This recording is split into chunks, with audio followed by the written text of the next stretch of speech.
be aware of anything you say could be used. No, I'm just joking. Anything you say might be used. I'll stick it on the internet, and the internet is forever. Oh no, I already know the internet's forever. Welcome. You are entering into a strange dimension. A dimension where narratives from across space and time come together. Narratives that could have, might have, or should have been all exist here in one space. This is CineCasters Ultimate Timeline. Welcome back to CineCasters. This is the show where we watch movies and pitch them back to one another, sometimes making them better or maybe just different, but in today's case, I don't know, because this movie was kind of a garbage fire. Not a bad movie, or at least not a not entertaining movie. But today I'm joined again by Alyssa, who is kind enough to step in for Nate while he's still working. I'm probably not going to say that anymore because he's going to be away a lot now that he's back to filming. So you might just become a permanent rotating guest host. I'm okay with that. Yeah. Maybe I'll even get him to draw you when he has some free time so that I'm not using like a pixelated version of your face. Although you did turn out pretty well. Yeah. I actually like how it turned out. Yeah, it's pretty good. So, but I'll see if I can get him to draw you, and then maybe I'll start including you on like promotional work, because I would rather, for a couple of reasons, I would rather have you just on the show instead of like as a guest all the time, simply because it would be good to have like more female points of view as well. And so we should just include you, and you'll get your own CineCasters face. Fantastic. Yeah, how cool would that be? Yo, that's the dream right there. Anyway, today we are doing Eragon. I'm so excited. The 2006 movie based off of the stellar book franchise, I'm told. Yes, they were great. I mean, it's been a while since I've read them, so I might be misremembering, but I do remember them being really entertaining. Okay. I haven't read them at all. A lot better than the movie. Okay, yeah. I haven't read them at all, but I'm told that this is not only a bad movie, but it's also like a bad adaptation. Yeah. So like they did a terrible job bringing it over from book to screen, and also it's a bad movie. Yeah. That has to be like the biggest letdown ever, which is hilarious because the episode of Jurassic Park of This Is a Thing came out last week. So if you haven't seen that, check that one out. But let's get into it. Your thoughts on Eragon. So first of all, I really like bad magic dragon films. Like, oh, okay. And it has to be live action for me to really like it, because it's so bad. Because it's just so awkward, I guess. I don't know. With sci-fi, I can usually look past it because I'm like, oh, we don't know what the future is going to be like, right? Maybe it will be this terribly shot. Yeah, who knows? But, when something is supposed to be in like a medieval style world and there's dragons and magic and it's just poorly done, it's my favorite thing. Okay. I don't know why. It just is. But yeah, okay. So that's my original. Your preface? Yeah, that's just what I'm going to start with. I really like the intro voiceover. Oh yeah, that first. I don't know who. I think it's Brom. I think it is Brom talking. Jeremy Irons. Yeah. Yeah, and he just does a really good job of it, and it actually sets it up. It gives me hope that it's going to be a good movie. Okay. I mean, you see like Galbatorix standing there, and he's just like, looking very daunting, but at the same time you're like, that's really cheesy. Why are you just standing there? Everything in this movie looks so cheesy. It's my favorite. but like it's weird because like I can't tell if the actors are playing it cheesy or if they're playing it, because sometimes it seems like they're playing it like cheesy, but then other times it seems like they're playing it sincerely. Yes. I can't tell. That's the joy of this, and I think it's because of who they have cast. Like, I didn't recognize any big names. Jeremy Irons, other than Jeremy Irons, but and like John Malkovich. He plays Galbatorix. Yeah. Some of the other actors have become like bigger since this movie. But even then, like, those are the only two, and they're not huge. Like Jeremy Irons is like a British television actor, but he most famously played Scar. Yes. From The Lion King. Yes. Yeah. I recognize. And John Malkovich has been in a bunch of things. So. But that's what I mean though. Like everyone else that they cast in the movie is kind of a nobody. I don't want to say it like that. That sounds so mean. Well, they're like they've gone on to do other things now, but they're all like at the casual time British they were actors. very like the what's his name? Crap. The leader of the Vaden. Mm-hmm. I can't think of the actor's name. Mm-hmm. He is Digimon. He's a very famous African American actor who's been in a lot of things as well. Oh, okay. If you know who I'm talking about. I do know who you're talking about, but I don't know anything else that he's been in. Oh, he's been in a lot of things. Yeah. So, yeah. Big name. Okay. I just can't think of it. So there are three bigger names, yeah. But none of the main characters. Yeah. Yeah. Where do I start? You know, the intro, like I said, the start of the movie really gave me hope.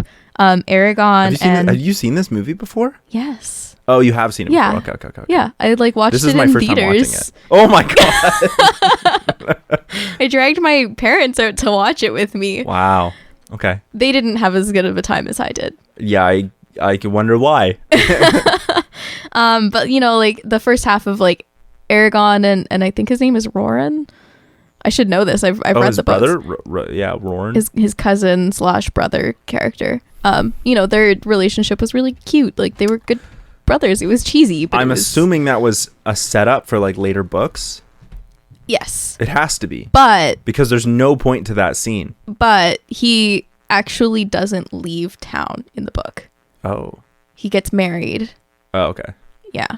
Okay, so that was one of the parts that really pissed me off is like things just kind of happen in this movie. Mm-hmm. But like there's no real explanation, like the drafting for the war. Yeah. There's a war? Actually that was what I put in. I was like, what are they drafting these young men for? Yeah, what war? Why are they not coming back? Because even if there's like a mandatory service, because some countries do that. Conscription, yeah. Why aren't they coming back? Like good question. What is happening here? There's no other thing alluding to what is happening with these young men that are being conscripted. But then, so when Roran leaves, I was like, this is supposed to be like this huge impactful moment, but we literally met him like less than a minute before he leaves. I'm like, great, I don't care. And then the same thing happens with Saphira when she's like a little dragon and learns to fly and like flies away, and you're like, okay. And he's sad, and I was like, why are you sad? You literally just met the goddamn thing. Yeah. And then she flies back and she's like an adult, and I'm like, but why? Yeah.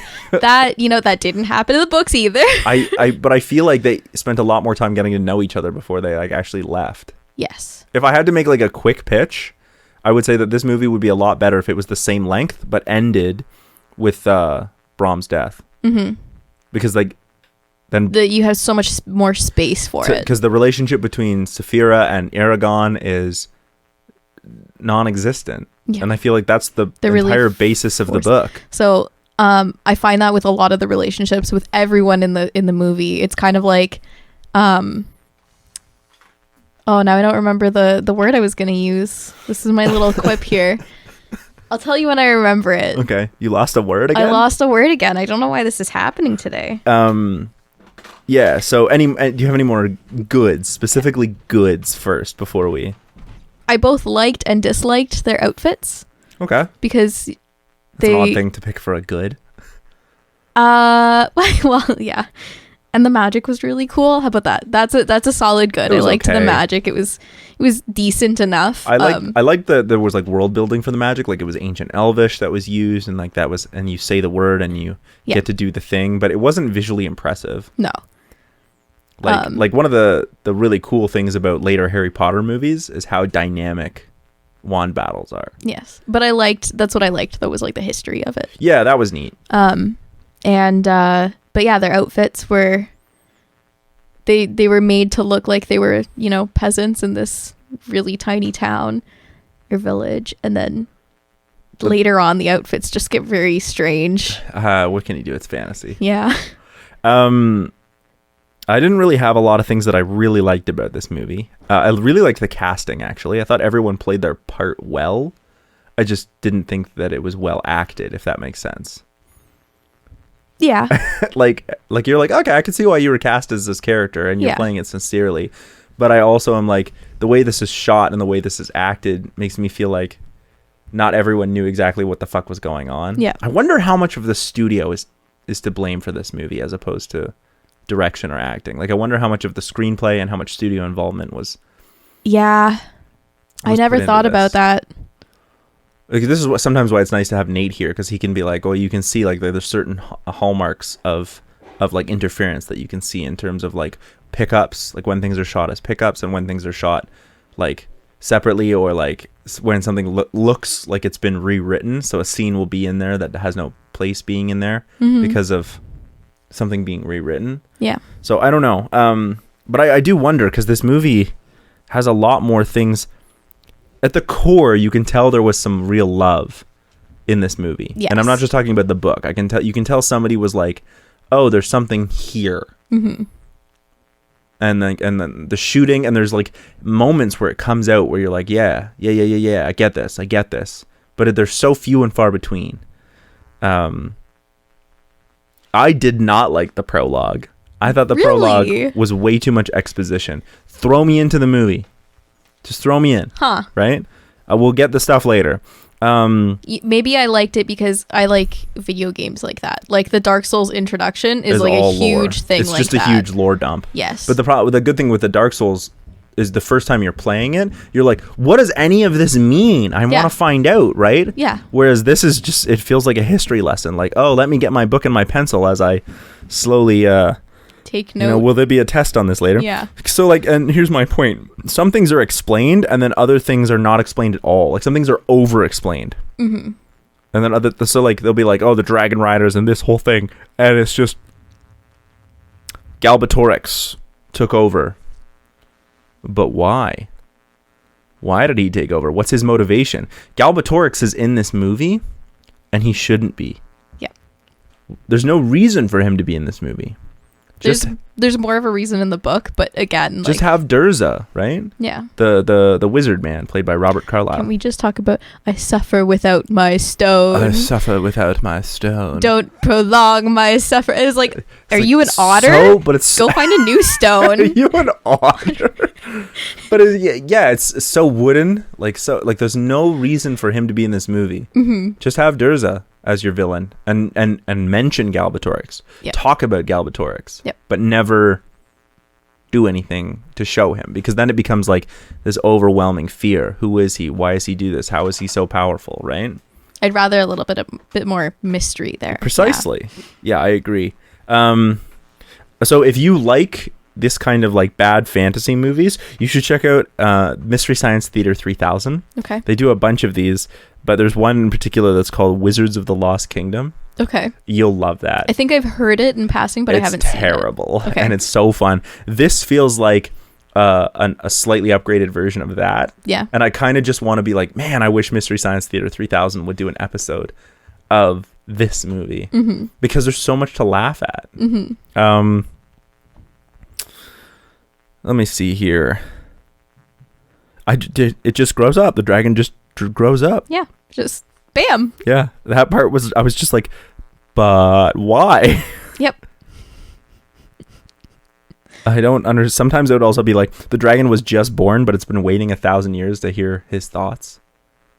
Mm-hmm. I didn't understand that. Like, did she know it was him, or was she just born because of him? I think is she like, that's the weird part where it was like, a dragon egg will wait 1,000 years or whatever. Like I don't know why. I bet you it's probably explained in the book. It probably is, and I forget. Yeah. But like here, are he and the dragon even friends? Like, what the actual fuck? Oh, and also the one part where he just like pulls back the arrow and like shoots it at the Urgles or whatever, and he just says Brissinger. Yeah. And he can you can just do that now. Mm-hmm. You can he does that with a lot of things. Yeah, with a lot of magic. Sometimes just like you can just do that now. Like the like, scene not that in it's the not forest explained later on, where it's just like, oh, he's using the trees to attack these people, and he's doing like, and what? How are you able? You've had no formal training on it. But that's what I'm saying. Like is all you need the word? Can you just do it now? Like I'm fine with that. It's just for me, it was too plot convenient. Like it was just like.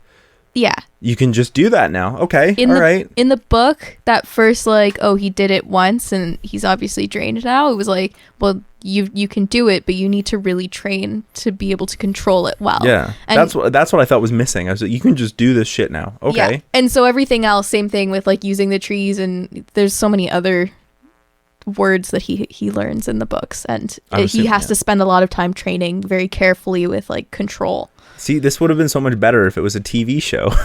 Yeah. I mean, those are all the big things that I had. Here's something, because I looked it up. The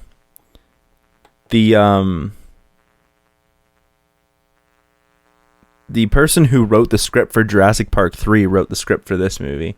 So that's how you know it's going to be good. Jurassic Park 3 is my least favorite of the Jurassic Parks and Worlds. Yeah. It is the worst one. And that was the person who wrote this.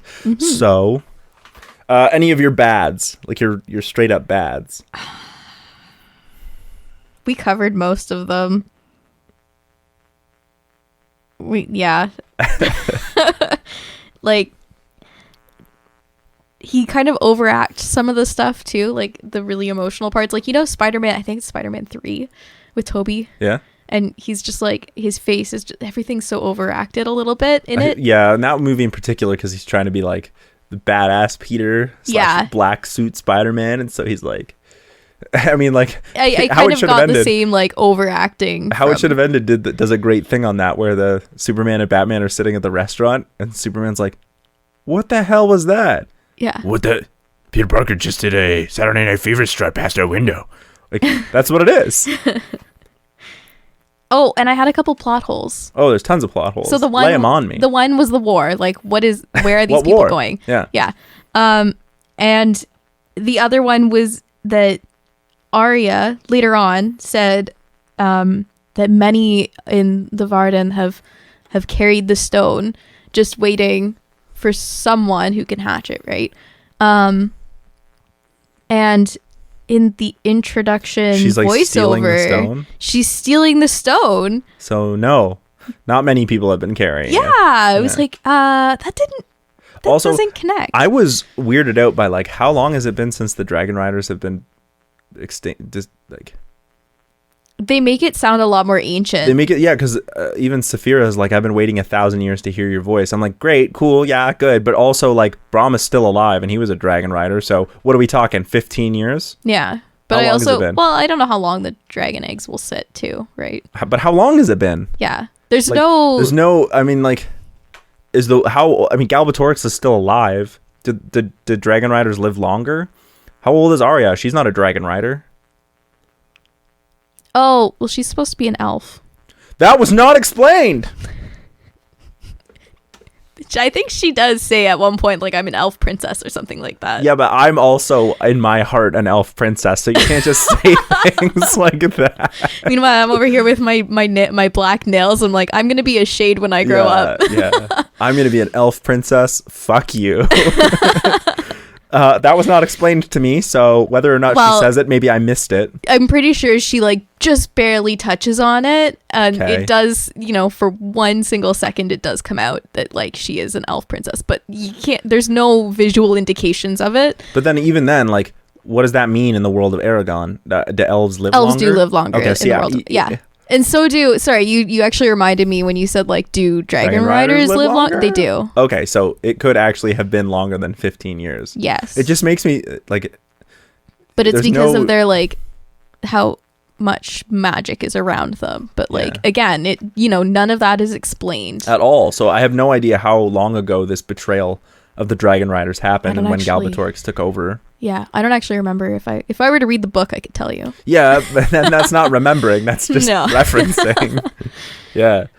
Oh, man. I also wanted to say before we get into pitches that I really struggled with my pitch for this movie. Like, really struggled with it. Mm-hmm. Because as soon as I sat down, I wrote this. This is the first thing that I wrote when I was trying to write my pitch. I just wrote, this movie does nothing but follow Joseph Campbell's The hero's journey. Like, that's all it is.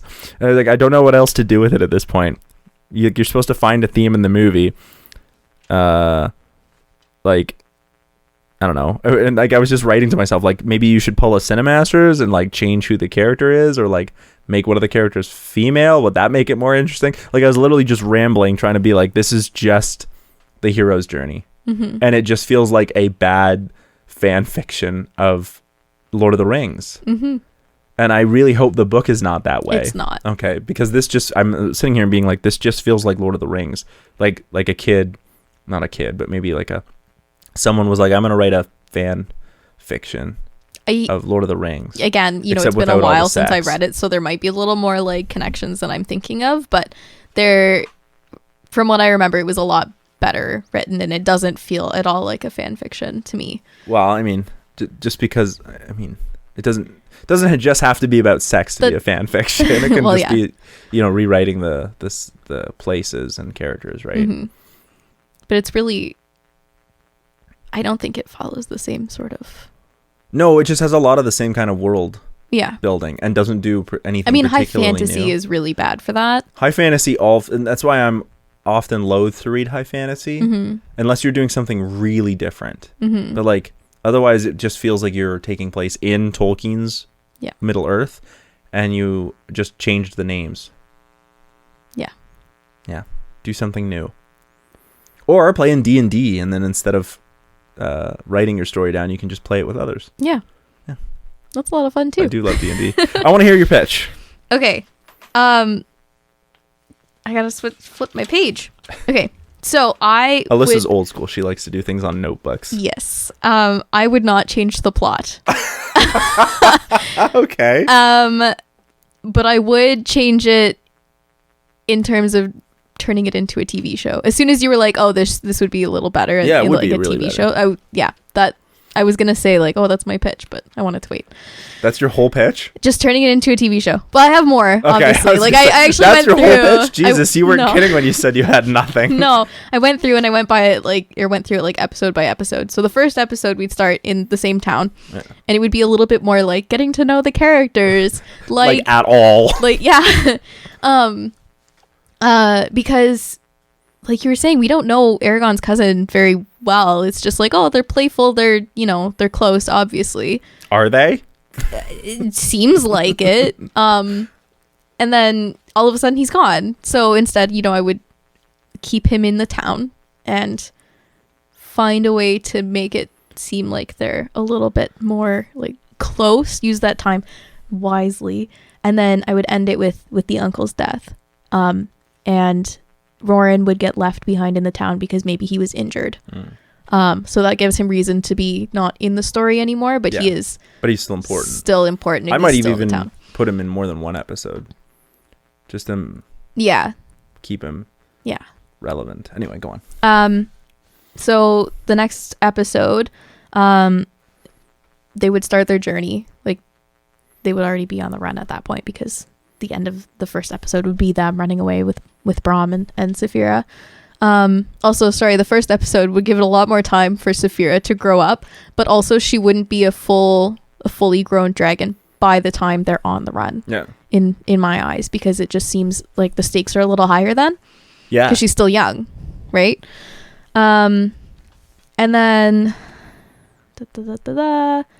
they would train while they're on the run, take a couple hours here or there when they stop for food and practice that sword fighting more than just one afternoon by the creek. And now he can just do that. Yeah, now he's a great, he can fight with swords. Cool. But where did that come from? And I think that they tried with his cousin. He fought with his cousin. Yeah, I think they really did try to allude to the fact that oh, he's been doing this his whole life. He's been, that's play dumb. fighting, but it's not good. It's bad.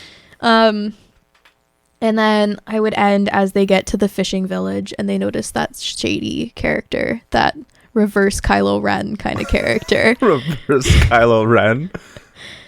Does it make sense though? I guess. Yeah. And then wow, I misspelled training. Okay. Anyways, so then, you find out that in the village that he can use the magic. And so the next episode, while they're continuing, they're doing magic training, and perhaps he learns something new and he uses it in another battle in that episode. My problem is that I'm having a lot of trouble trying to figure out where the arcs would be in each episode. It's difficult to do. Yeah. Because you could do it, but it would take a lot of time and do episode by episode. Would you do 22-minute episodes or 44-minute episodes? I'd probably just do 22. Okay. you could probably work 44 and then be able to get a lot in. You'd be able to get a lot more in, Yeah. but it also requires a lot more plot, which this movie is lacking. Mm-hmm. This movie has an overarching plot, but it doesn't have a lot of like little ones. little plots. But yeah, so the third episode would be the magic training. And they'd be working on helping Saphira learn how to fly. And then Eragon would be having those troubling dreams of somebody. Puberty's a bitch. Yeah. No, somebody's calling to him, right? Oh yeah. You're ridiculous. So the fourth. Okay, if you, I'm sorry for interrupting, but like if you have told Brom, like if you were Eragon and you told Brom like, oh, I'm having these dreams of a woman, what would the first thing that Brom would say would be like, keep that shit to yourself. Yeah, probably. Like I'm glad you're discovering the wonders of puberty, but he was also 17 at the time, so he's probably already gone through some of those. Yeah, but he also lived in a medieval village. That's true. So maybe he never had the opportunity to. That's true. And in the fishing village, they met Angela, and she was a very pretty looking. Yeah, maybe all of a sudden he's like, wow, I didn't know women existed that way. Because I don't know if you noticed, but there's not like a single woman in that entire village that they were in before. I know. Which is. Like literally the first woman that I think Eragon speaks to is Angela. Yeah. No, Saphira, but she's a dragon. Yeah, so it doesn't really count. So maybe you're right. Okay, never mind. But what the fuck is a woman? Yeah. Maybe. So the fourth episode, the Shade finds a way to bring Eragon to him, aka just making the dreams. You mean Durza, also known as slightly sober Ozzy Osbourne. Yeah, right?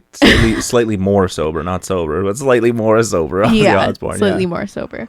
And so Eragon's like, we need to go save Arya. She's telling me that we need to do this. And Brom is like, well, I know who she is. So I guess, if she's saying it, then it means it's true.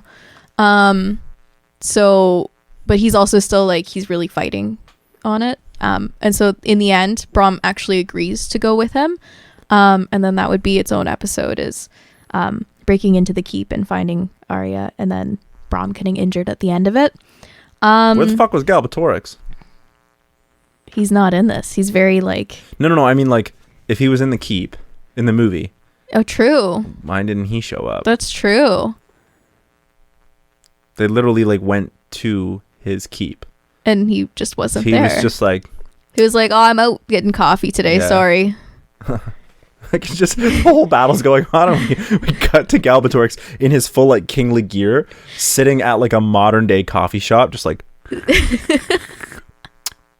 oh, that's good, sipping a nice like cappuccino. Yeah, just like that. He gets back, and he's like, he's just at the table, and he's got like the foam mustache. Yeah. He's like, oh, that's good. That would be great. Okay, back to the middle of the season now. Yeah. So they fight their way out of the keep in the beginning of season 6. Episode 6.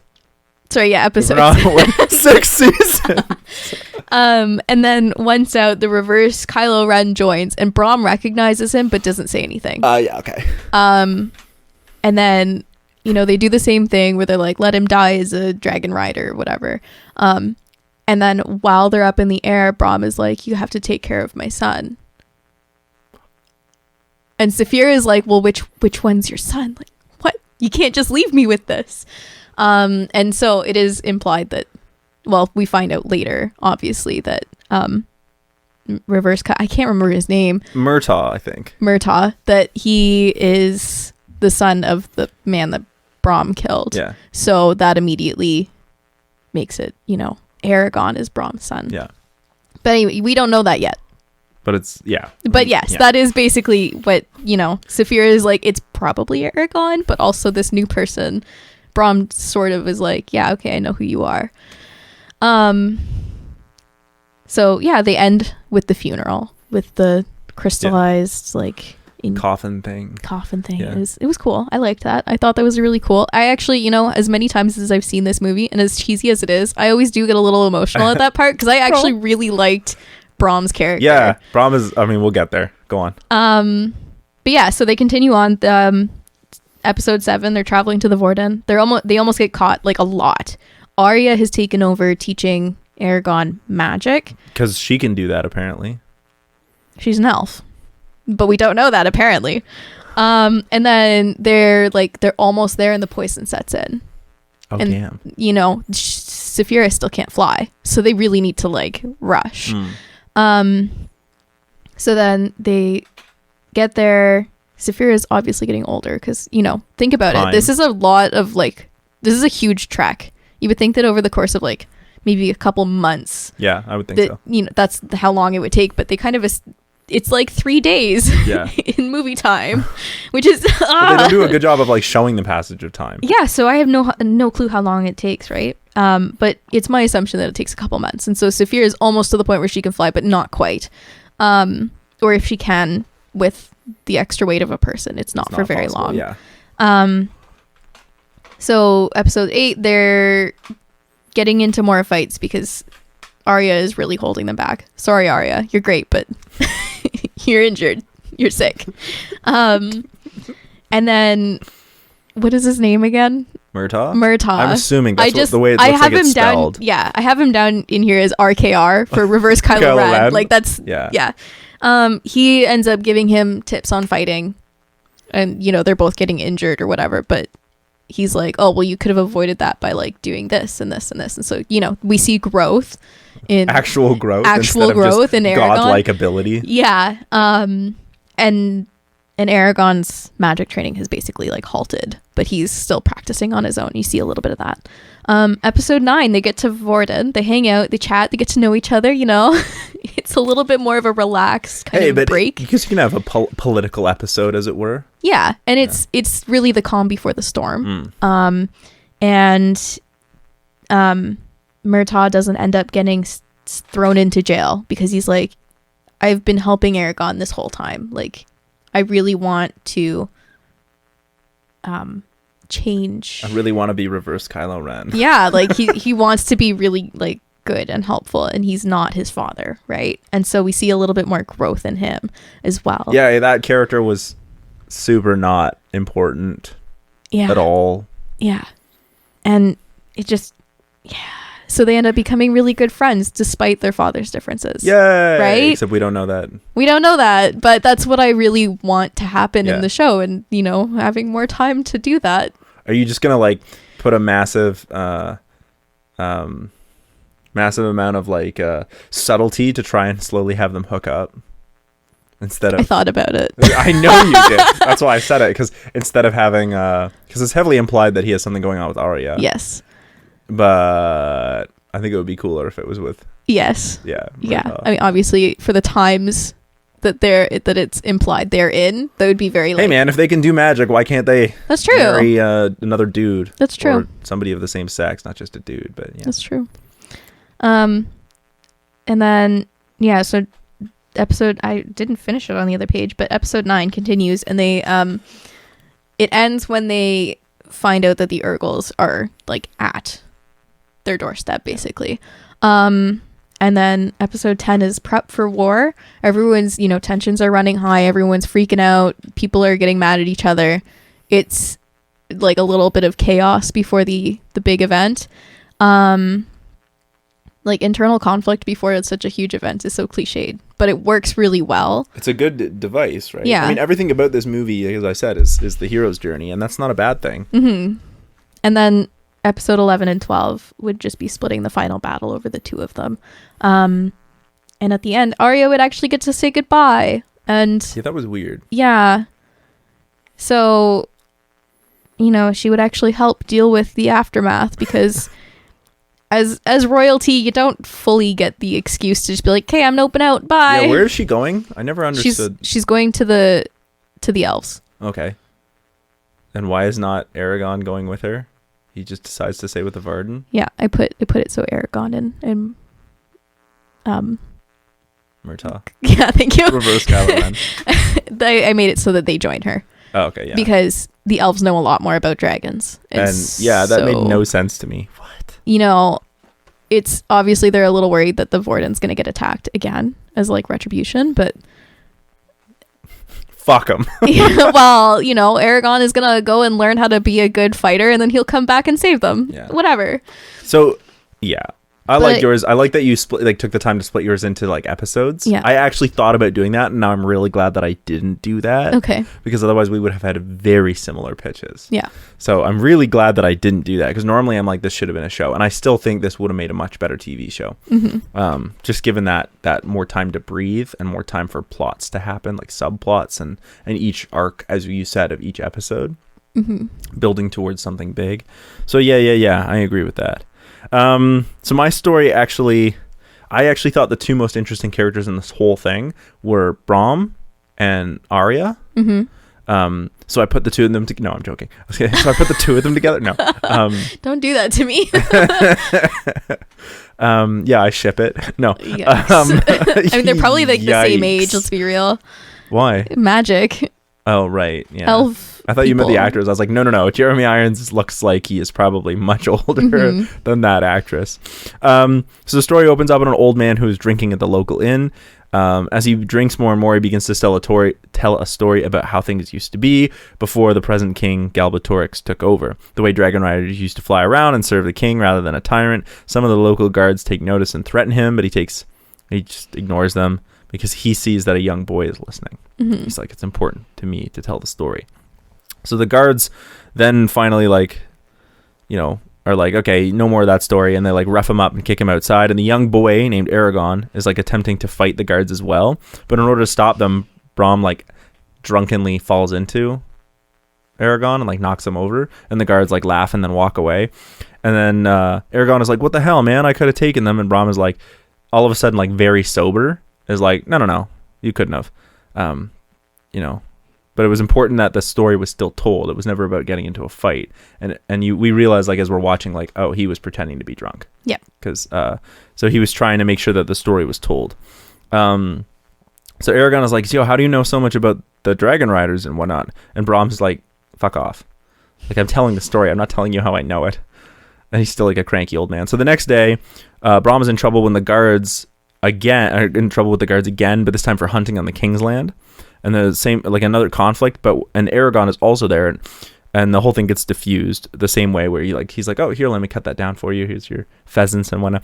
So Eragon is like, why do you continue to hunt on the king's land? Like, this is not the first time that's happened. And Braum's like, Galbatorix is not the king, right? Like, he's not my king, whatever. And Eragon again asks, he's like, how do you know about the dragon riders? And Braum is like, look, a long time ago, I used to be a dragon rider.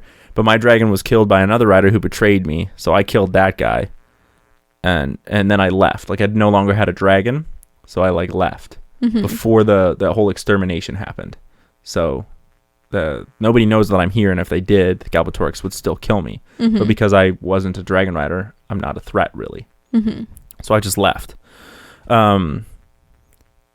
So Eragon is like, yo, that's awesome. Like, I have a dragon, and Braum is like, no, you don't. And then Eragon calls his dragon, and we see like a semi-grown Saphira show up, and Braum is like, yo, where did you get that? And and Eragon's like, well, I found it, and like it was like appeared to me, and Braum was like, yo, that's weird. How does that work out? But he's like, okay, here's what we have to do now that you have that. We have to get the fuck out of here. So the two of them escape the village, and they start heading north. And Eragon's like, where are we going, and why are we going so fast? And Braum is like, we have to get you out of the reach of Galbatorix. That means out of the country, maybe out of the continent. Like, we're just getting the hell out. And Eragon is disappointed. He's like, I thought you would teach me how to fight. That's why we approached you. So it's implied that Eragon and Saphira have actually been together for a longer time and couldn't make any progress on their own. And so when he heard Braum talking, he realized there might be something more there, and so he was like, let's ask Braum for help, and Saphira was like, let's not, right? And so there was like argument there, but this is all implied. Like, they've been together for quite a bit, and they're quite close, even if they don't always get along. But he thought Braum would teach him how to fight, but Braum is like, no, that's dumb, because you'll just die. It's better to keep you and Saphira alive, to keep the dragon riders a thing, right? Rather than have what is ostensibly the last dragon rider, or might ever be the last dragon rider, just get killed. So aside from the king. Yeah. So he's like, don't do that. Like, don't leave, or don't fight. You will just die. Don't do it.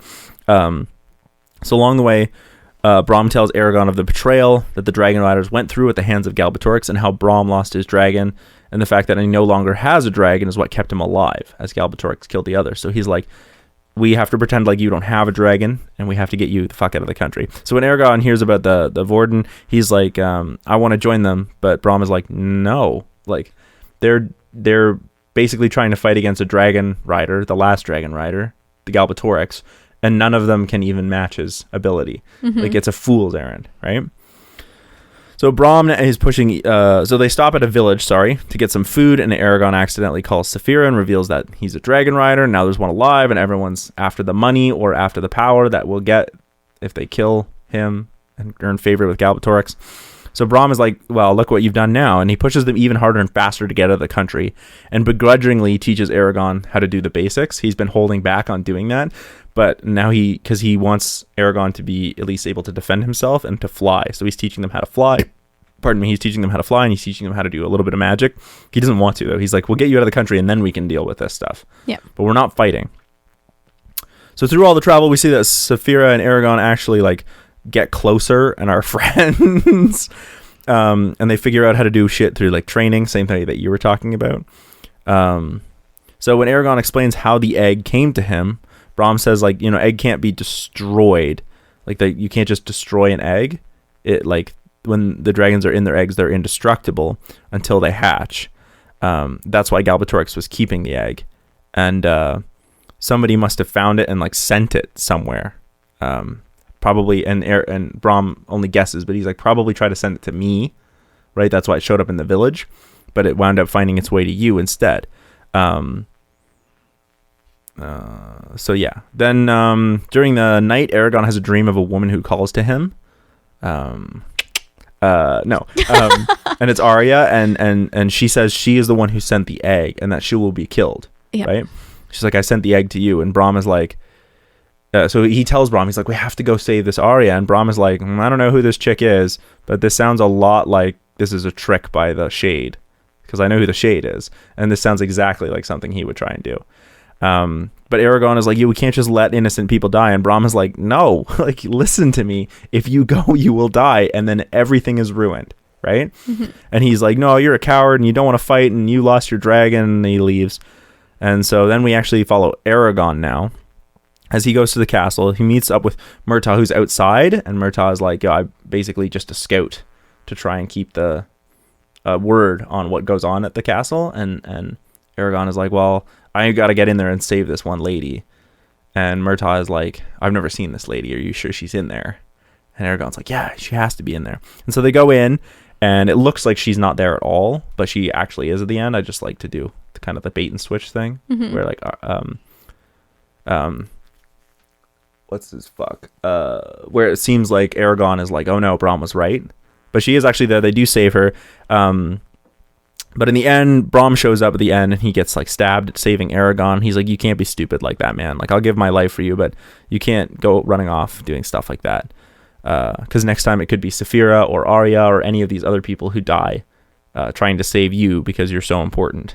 So you got to get the fuck out. So after burying Braum, the three of them are like, where are we going to go next? And they decide to go join the Vorden. And so they start traveling off there. And that's the end of my movie, because I think it's actually much more important to have Braum as like your hero or your mentor archetype, right? Yep. Your old mentor archetype, your Obi-Wan Kenobi. I actually had him down as grumpy Obi-Wan. Yeah, he's grumpy Obi-Wan Kenobi. So I think that's more important because, and I also wanted to tell the beginning of the story from his perspective, and then get to know Eragon and Saphira, and then when they leave to go to the castle, now it's their story. So when Braum dies, it's like, oh, okay, now we're here. It's now like a passing of the torch. Yeah, kind of deal. Now we're here. Now we know the story. But I do think that Braum is actually a much more interesting character than anyone else.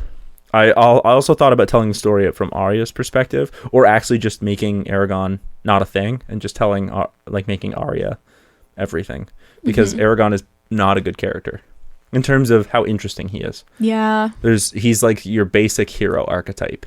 Yeah, which I think, that was the goal with even the book as well. It's just throwing an ordinary. But he's not even ordinary. He's like this. I don't know. I'm tired. Lately, I'm very tired of like this classic fantasy hero who's like truth and justice and the American way. You know what I mean? God. Like nobody is like that. Yeah. I've never met a single person who's like that.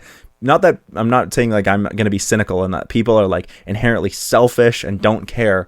Like many people believe in truth and justice, but like when push comes to shove, people kind of suck a lot of the time. Yeah. And I don't know, like I'm just more curious to see when you have like an ordinary boy, it's like I want to see an ordinary boy with all the flaws and all the things that make them vulnerable. He does as kind well of as, like he gets emotional, right? yeah, like, but emotion is not a negative thing. that's true, but right? he's And hot-headedness is what's the term that they use for a power fantasy, yeah. right? Or a male Mary Sue, if you will. Yeah. That's what he is. That's true. Yeah, especially when it's like, oh, okay, you can use all the magic now. Yeah. So, and that's my problem with this story is like the most interesting characters are not the central ones. Yeah. And I find that irritating sometimes. Yeah. Because, I also think it's interesting. I'm going to go on a tangent here. I also think it's interesting that we have a term for Mary Sue for female characters, but we don't have one, like a term for that for male characters. Yeah, there isn't one that I know of. Right. So that's why I said like he's a male Mary Sue, but that in itself is already like an indictment on like female characters and the fact that I have to use a term for a female character and then switch it to male to make that happen. But that's what he is. He's a power fantasy. Yeah. And it's dumb. None of this character is he's not a good character. Brahm is far more interesting. Murtaugh is used, I think that's how you say his name. I'm sorry if it's not. He could be used so much more better. He probably would make a more interesting main character because he has flaws. He's reverse Kylo Ren. Yeah. And to some extent, Kylo Ren is the main character. Yeah. Of his story. Then, like Arya, I don't know anything about Arya because it's not explained in the book. She's like the ever-changing fake elf. Yeah. Like she's basically the Mary Sue. Yeah. Except elven princess. Yeah. I'm like, but it's also like, how is she caught so easily? But then all of a sudden at the end of the story, she's like a total badass. well, she doesn't do anything. That's true. Even it's in the implied, battle, though. she doesn't do anything. It's implied. Most of the battle is taken up between Durza and Eragon. Yeah. Which was also I liked that. It was cool. The shadow thing is awesome. The shadow I also dragon like thing. the idea of having Galbatorix be like, wait, so like if Galbatorix is a dragon rider, what the fuck is his dragon? And then I don't know, showing this like dope ass red dragon or something like that and being like, oh fuck, you're all fucked now. I'm pretty sure he had like it was a very like, it was either blood red or gold, I think. Cool. I can't remember Yeah. in the book. Well, those two things are not the same, blood Yes. red and gold, but it was one of the other. It was a very like, yeah. But it impressive. just seems like every character that gets introduced is either way more interesting than Eragon or deeply underutilized that I don't know anything about them. and I think a lot of them were deeply underutilized because it was like a revolving door. Yeah. The turnover rate was crazy. It was crazy. Like, just like, oh, here's a new character. Here, have a new character. How do you feel about new character? You know what I mean? And none of them were, I don't know. I feel like this, I don't know. I've never read the books, but I feel like there was, like I said in the beginning, there's something there and it was poorly done. Poorly Yes. done. But I loved it. Yeah, I had fun watching it though. Yeah, I was really smiling did. the whole time. I was like, this is so stupid. You should watch more of like, what's the name of the movie that I was talking about? Wizards of the Lost Kingdom. Yeah. But there's tons of this kind of like cheesy fantasy. Yeah.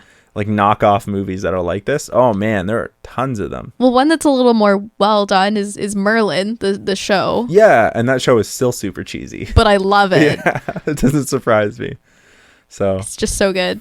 any last minute thoughts about Eragon? Let me take a look at my notes.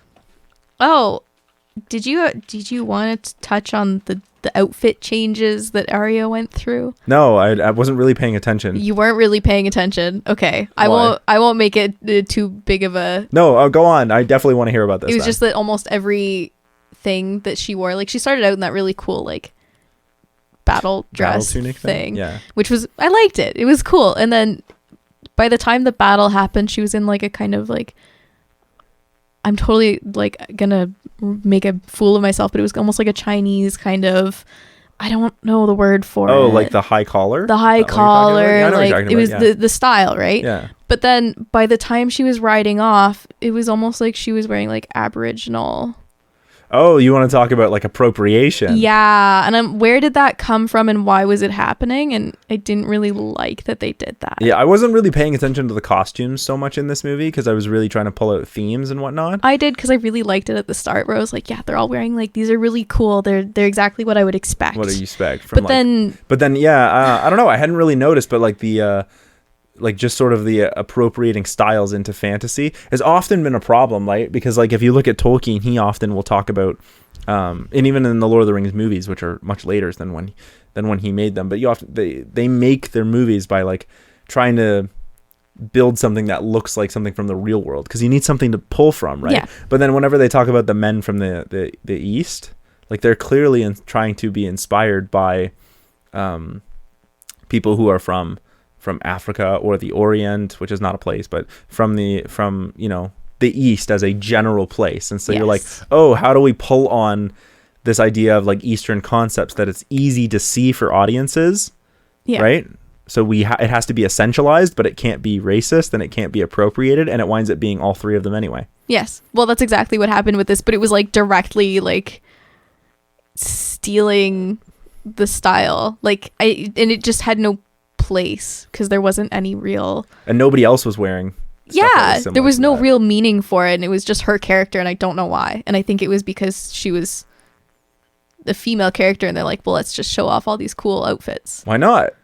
I mean, it's not a good thing to do, but like that's often what they do, like where they'll just have like your female character and you just be like, well, if you don't really have any autonomy, then we'll just rotate outfits that you get to wear. Mm-hmm. Like, I understand bringing in some of the elements from said cultures, but I'm even hesitant about that. You can do lots of cool stuff while still maintaining a unique brand. Yeah, but that's what I mean. And I'm not a fashion designer. Like, I know you have sewn and you have made clothing. Yeah, but I'm also not a fashion designer either. I just pick up a pattern. You just might know more about that than I. Yeah, like you can have like certain nods to different like cultures, and I think that would be really cool, but to blatantly have like 3 distinct outfits that she wears and each one is like a different culture is just very strange. No, I hadn't even noticed that. That's a really good point. I'm also really interested in the idea that you had talked about as well, or just in fashion in general, but that you bring up the idea of how many times does Brahm change clothes, or just I don't think he's wearing the exact same thing all throughout the movie. And then what about Eragon? At the end, he's changing clothes and he has his battle armor clothes, so he changes 3 times. But how many times does Arya change? Arya changes, well, same thing. She's in the same outfit until they get to the Varden. Okay, that's not so bad then, because sometimes they'll just be like, because they do that with Queen Amidala all the time in Star Wars. Anytime Padme is on screen, she's in a different outfit, and it's like, I get you're supposed to be rich and whatnot, but like, is this actually doing anything for your character? Not really. Or is it just? It just implies that you're rich. Yeah, which also is important for like world building there, but it's also like, yeah. Really? But then, yeah, she's got these different outfits and it's just confusing. It can be confusing sometimes because you're like, what the fuck are you wearing? Yeah. But especially because it's sci-fi, so sometimes you're like, what the actual fuck are you wearing? Yeah. And but then with Eragon, like considering again, I'm referring to time period, right? That it's supposed to be like medieval style. I could be totally wrong about the actual time period that they're going for, but it's hard to tell in fantasy because oftentimes like sword and sorcery is always like medieval, quote unquote. Yeah, but it's not actually like any specific time period. It's that more they're just looking like at. But like the Dark Ages. Yeah, in terms of the era that they're going for, like how would you have access to these outfits? You wouldn't. Exactly. But I'm not even looking at it in terms of like access to the outfits, in terms of like the era that they're in. Would they know about Aboriginal people? Would they know about I don't think that they would. Would they know about Chinese culture? I do think that point is well brought up, but I'm more concerned about why would the movie makers go about it that way? Exactly. It's like, just very confusing. No, and more so in terms of appropriation. Like from a movie making standpoint, instead of just saying something like, oh, where are they getting these from within the world? It's more like, why? If we're basing our ideas on European, medieval, like obviously fantasy, but European medieval time period. Like if that's where we're in, why are we dressing our characters this way? Yeah. Why would we think to dress our characters this way? It just, again, it doesn't make sense to me. There's no point to it from a world building standpoint, and from are we being appropriative in terms of cultures because we like the way this looks on our female characters. So I just wanted to bring that up. Yeah. Any other thoughts? No, not really. Not Yeah, I'm that I good can with think this one. of. This one, I probably wouldn't have said no to a sequel if it was like more well made. Yes. Like if this one had done well, Yeah. and they had been like, okay, we really have something here. But it seems to me like they sort of haphazardly put something together and expected it to do well at theaters. Yes. And that's why there's a bunch of big name actors in it. A couple. There's some pretty big names, but they expected this one to do really, really. Oh, pardon me. They expected this one to do really, really well, and it didn't. And I'm not surprised because they put, not that like, you know, the people behind the creative team, makeup, design, costumes, and whatnot didn't put the effort in, because like clearly there's a lot of effort put in this movie, but at the same time, you know, writing and doesn't feel like there's a lot of. So I bet you from the high ups, from the executives, there was not a lot of thought put into this. They were like, oh, it's a famous, very popular book. We'll just adapt it and watch the money roll in. Yeah. And I think that also because the author of the book, Christopher, I'm going to butcher his last name, Peloni or something like that. He was fairly young. I think he's only a couple years older than I am. Oh, damn. So he was, I think, 2007. So he would have been, that can't be right. It doesn't seem right at all. No. No, he I might think have been, he might have been a couple teens. years. Oh, shit. He was really? in his teens when he wrote the book. Oh, damn. And so he like, wow, way to make me feel like I haven't done anything with my life. Same, right? Yeah. And I'm a writer, like, oh man. But he was also fairly young when it was all happening, and I think that they might have taken advantage of that, because they were like, oh, we'll make a movie out of it, and you sign away your creative rights and make a shit ton of money off of it for sure. But yeah, but you have no say in how anything, it actually goes. How it actually goes down. Yeah. Where can people find you? You can find me on Instagram at Alyssa Rose Handmade, where I show off my things that I make, usually embroidery or sewing. And I do some of that on my Twitch, where I also play video games at twitch.tv/Alyssa Lou with 3 O's. Yeah. So Alyssa Alyssa. Yep. Loo. Yep. Type. Alyssa Lou. Yeah. I'm bad at spelling. And then you can also find me with Robot Philosopher. You can find Robot Philosopher wherever you listen to awesome music: Deezer, Apple Music, Bandcamp. On the last Friday of every month, Bandcamp has been running a thing where you can purchase music from any band, and 100% of that will go to the band. Yep. As opposed to Bandcamp taking a certain amount. So any music, if you're looking for music, that's the place to do it. You can also catch CineCasters right here. New episodes every Tuesday, and new episodes of This Is a Thing every other week, and bonus casts every off week from This Is a Thing. So, and with that was Eragon. That was a thing. Yeah. I still like it. I'll probably go rewatch it tonight. Peace out.